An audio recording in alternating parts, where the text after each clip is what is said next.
I'm gonna do it, I need to do this job right. I need to stay focused on it. And I need to give the best effort I possibly can.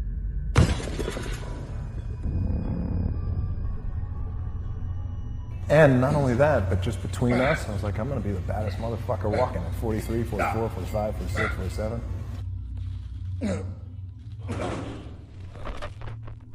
Have a plan, make a decision, have real clarity, and be decisive, and then make your move. Get out there and go. Go train. Take that first step.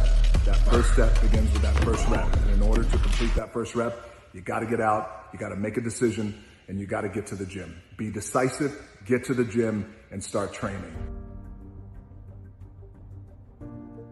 But the key with me is just always finding what the anchor is. And the fucking anchor is getting up at 4 o'clock in the morning every day before anybody else and grounding my thought process is in the no one will outwork me.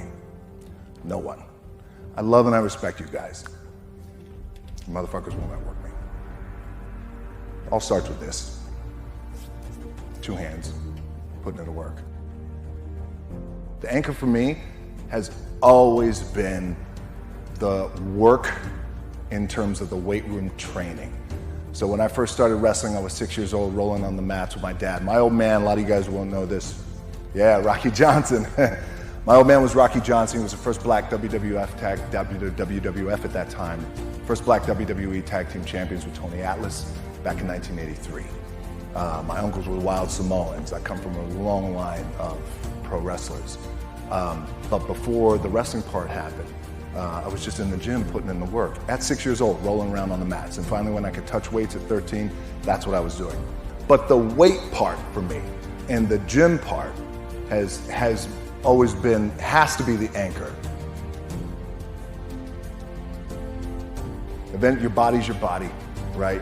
You're young now, you're balling, everything feels good. You have your little nicks and dings and all that shit. You're gonna have that, you're gonna have your surgery. We all have it. But eventually, and I promise you this, the one thing that will never, ever, ever go away is you get your ass in that weight room and you put in the work. That's gonna happen when you're 30, 40, 50, 60, 70. That never goes away. You'll get on the court, you shoot some shots, but you're gonna wind up right back in the weight room, right?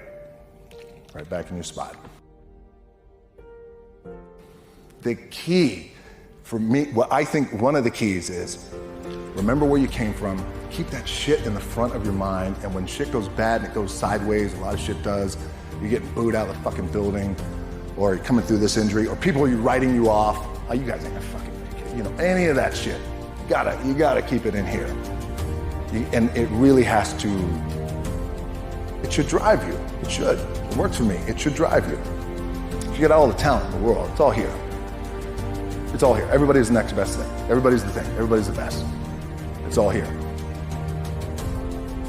That night, when I stood in the ring, and they started chanting Rocky Sucks, to the beat of that ring music, and all I had to do was look at him, and it came unglued. That was my high. That was my wrestling high, because that was the anchor that then allowed for everything else to happen the rest of my pro wrestling career. So my low was then chanting Rocky Sucks with me as a babyface. My high was them chanting Rocky Sucks with me as a heel, but I was going to respond authentically. And since then, by the way, that logic I carry with me still today. And that is the genesis, that is the anchoring, that's my DNA and my makeup, is always making sure that I'm authentic.